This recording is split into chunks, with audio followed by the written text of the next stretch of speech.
보이부 일은 제가 사려는 땀을 뜬다고 해서 끝난 게 아니라 결국은 시집간 거기에 보이지돈하고 리당미서가 또 나를 놓고 경쟁하는 바람에 시집에서 오해를 해가지고 북한 남편이 결국 오해로 번져지면서 여자 명태는 두들겨 패야 된다. 북한식의 가부장적인 논리에 따라서 임신 7개월인 저를 북한 남편이 구타하는 사건이 발생이 됐고, 그 사건으로 결국 제가 낳은 아들이 10개월 만에 병으로 끝내 죽으면서 제가 북한 남편하고 이혼하고 탈북을 하는 가정을 밟게 된 거죠. 보이부 일은 이렇게 제 인생을 가장 끔찍한 인생으로 만들었습니다. 안녕하세요. 오늘도 시청해주시는 구독자분들 진심으로 감사하고요. 앞으로도 북한 정보와 북한 이슈들을 여러분들이 이해하기 편하게 북한의 내부 사정과 정확하게 잘 연결해서 분석해드리는 좋은 방송 하도록 노력하겠습니다. 오늘 방송 시간에는 정보원을 괴롭히는 북한 보위원라는 제목을 달았습니다. 기존의 제 증언들을 보시게 되면 북한 사려원시에서 한개 여단 무기 탄약고를 관리하는 보위대장으로 있을 때 보위부 스파이로 직접 활동을 한 사연을 제가 증언을 였습니다.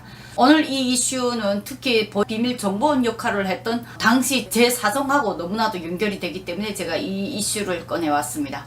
오늘의 이슈 한번 보실까요? 델리 NK가 8월 27일 올린 기사입니다. 비밀정보원 향한 보위원의 갑질, 탈북 가족 이상 동향 더 내놔. 정보원 숫자도 협박도 늘었고 소식통은 상부에는 본인 성과로 둔갑시켜서 보고한다는 글을 짧게 냈습니다. 북한 국가보위성이 북중 국경 지역에서 탈북민 가족을 감시하려는 목적으로 일명 비밀정보원 확충 통제를 강화한 것으로 뒤늦게 전해졌다고 합니다. 27일 양강도 소식통에 따르면 도 보위국 대남 전단 사태를 계기로 탈북민 가족 등 이른바 동료 계층에 대한 감시를 한층 강화했습니다.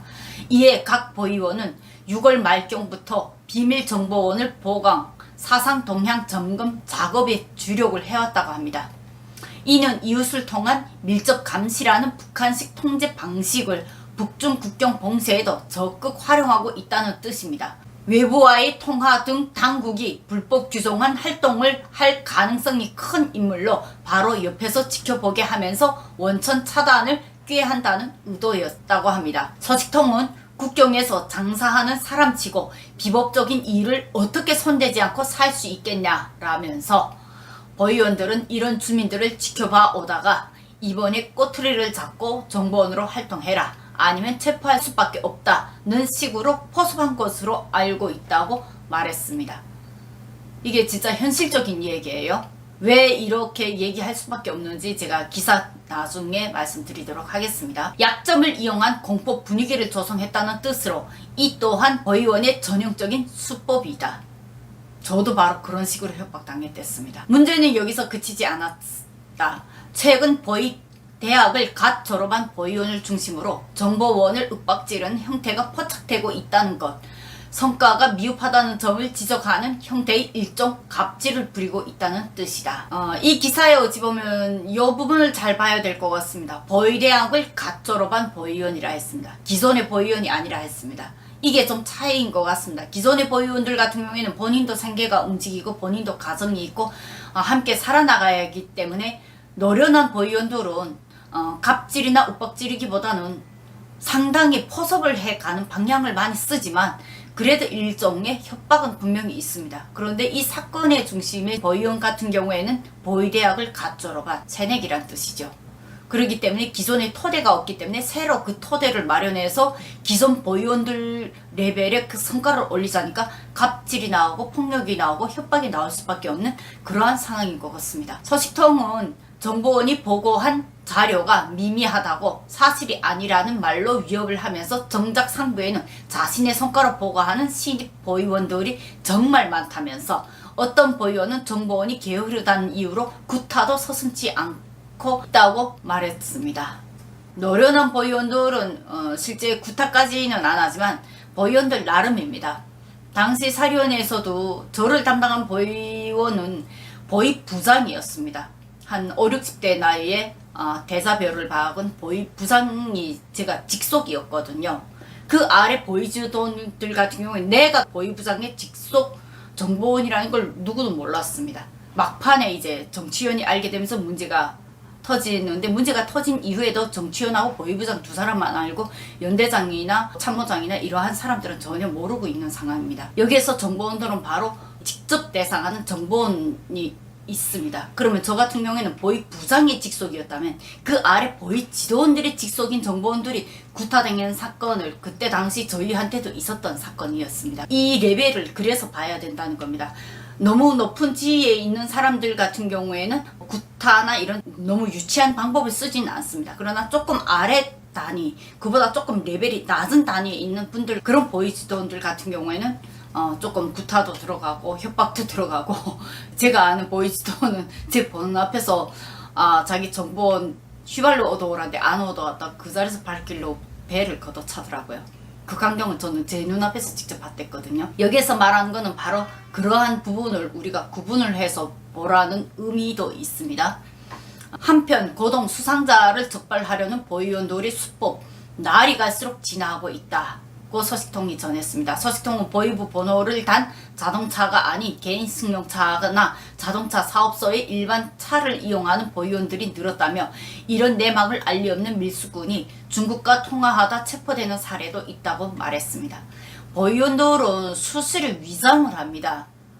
북한에서 가장 경계하고 가장 조심해야 될 건 북한 보위부라고 저는 말씀드리고 싶습니다. 그러면서 그는 대담한 밀수꾼들도 통화를 꺼릴 정도로 탐지기도 많이 발달했다고 하면서 이런 보위부의 심상치 않은 움직임에 주민들 사이에서 이번에 진짜 조심하자는 우려가 나오고 있다고 현지 분위기를 소개했습니다. 보위원에 제일 처음에 제가 선발을 됐을 때 이미 군복 제대 명령서를 받은 상태에서 같은 군부대 안에 무기 탄약고를 관리하는 보위대장 직책으로 들어갔댔습니다. 그런데 이러한 상황에서 제 출신 성분, 토대, 그리고 입당 기록, 군사복무 전 기간의 어떠한 활동 기록들, 이런 것들이 거기에 많이 보충이 됐습니다. 중앙당 억과 선발 과정이라는 영상을 제가 한 3개 부로 나눠서 올렸는데, 그 영상 마지막 부분에 제가 이 보위부 스파이에 어떻게 발탁이 된다는 그 기본 바탕 얘기를 짧게 해놨습니다. 나중에 시간 되시면 한번 보시고 조금 더 이해를 넓혀갔으면 좋겠고요. 정보원에 대해서 이 얘기를 한다면 특히 보위부 스파이로 산다는 게 생각보다 힘든 일입니다. 정말로 그 사람들 눈에 걸리지 않길 바랬어요.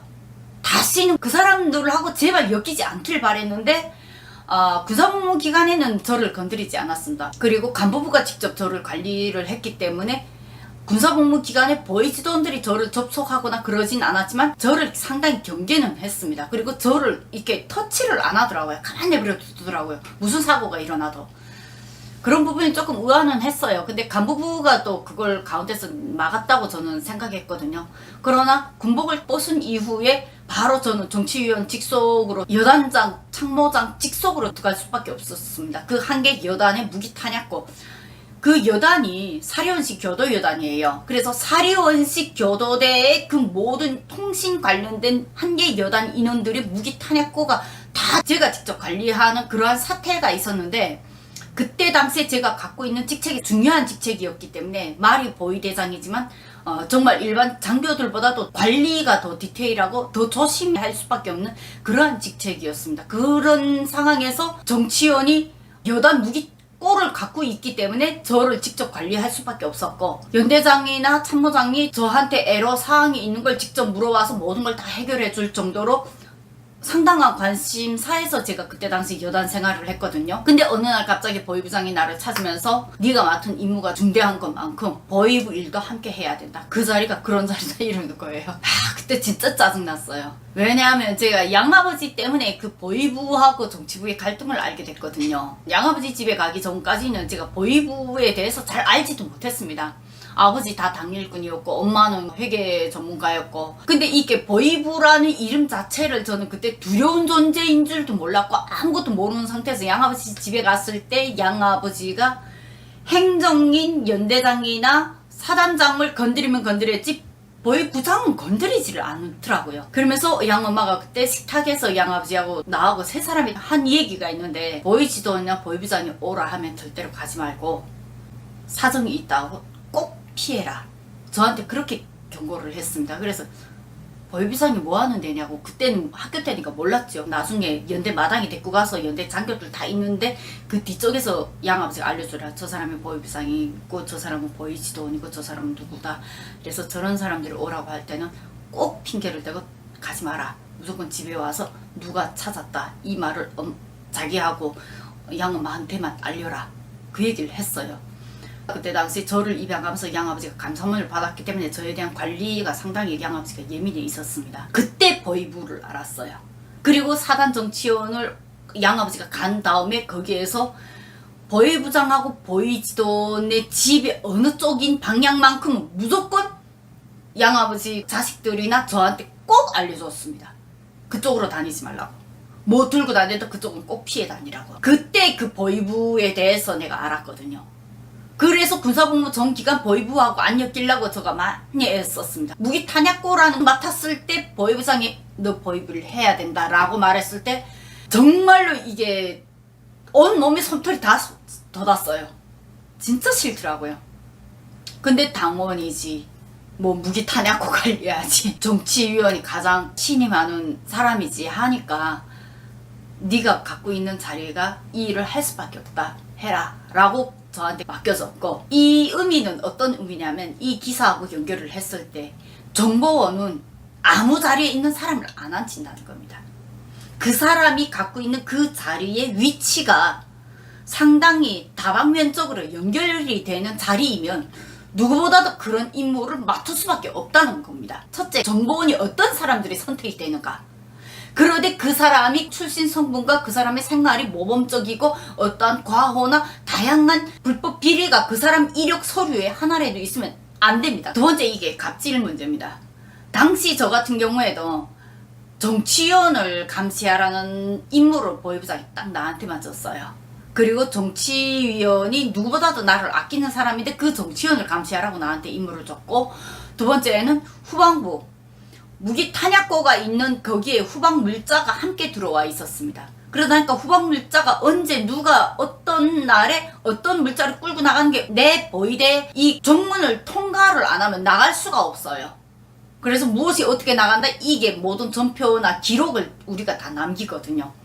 피복과장이나 양식창구장이나 이런 사람들이 들어와서 피복이 오늘 들어오는데 오늘은 그냥 창고 정리로 잠깐 들었다 나가는 거야 이러는데 나갈 때 짐을 하나 갖고 나가잖아요. 그럼 갖고 나간 짐은 뭔데요? 라고 물어봐서 그런 짐을 기록을 하려고 하면 피부과장에 손잡고 부탁하죠. 왜 그래?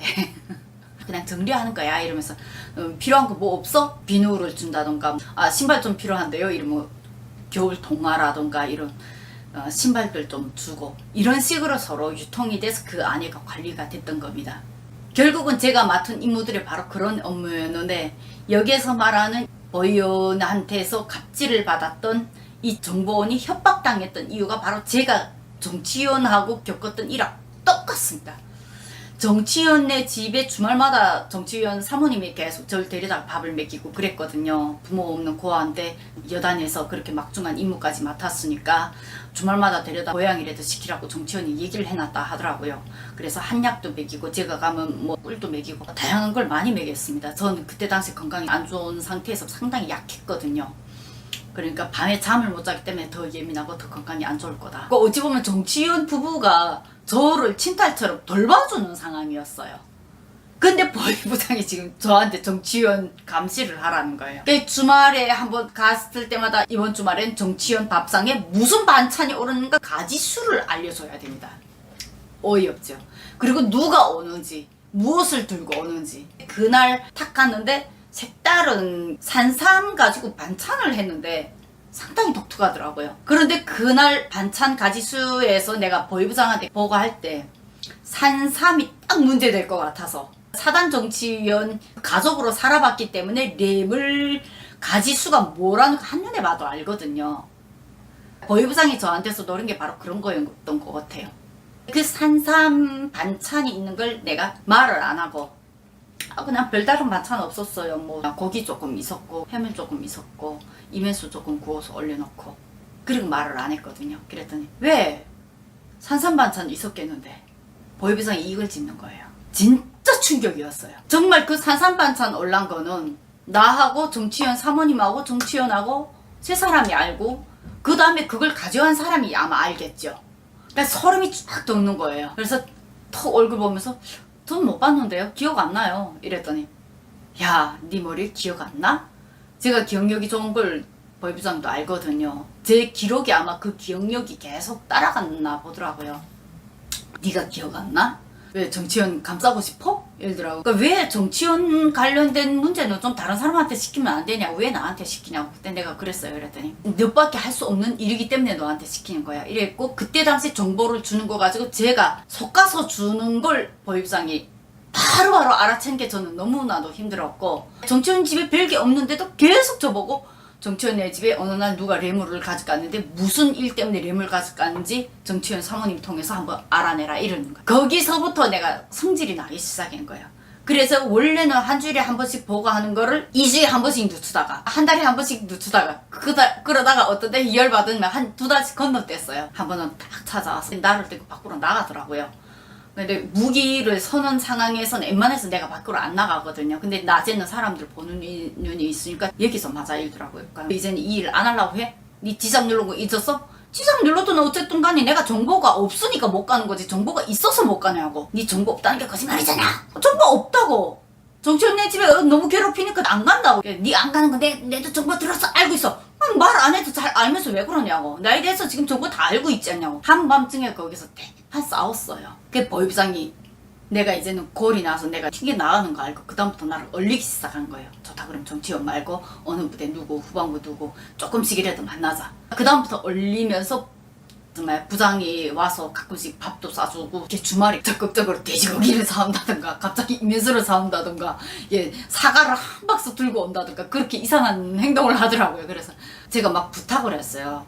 하지 말자고. 좀 적당히 하자고. 안 하면 안 돼. 내가 맡은 일이 그건데 협력 좀 하자 이러더라고요. 결국은 그 괴롭힘을 내가 3년을 받으면서 도저히 안 되겠더라고요. 그래서 원래는 정치원이 저를 사리원시에서 그냥 결혼해서 살 수 있게끔 모든 조건을 다 맞춰준다 했습니다. 당시 같은 부대 안에서 연애 중이었던 북한 남편, 지금 이혼한 북한 남편이죠. 북한 남편이 고향이 평안남도 문덕인데 북한 남편하고 논의하던 가중에 나는 사리원에 떨어지겠다고 북한 남편은 문덕에 가겠다고 했어요. 그래서 못 이기는 척 하면서 남자가 가자는데 가야죠. 반 따라 실 가야죠. 이러면서 그때 내가 가겠다 할 때 법무부장하고 정치원이 정치원 방에서 대판 싸웠어요. 정치원이 그때 내가 법무부장한테 괴롭힘 당한다는 거 나중에 알았거든요. 정치부에도 스파이가 있습니다.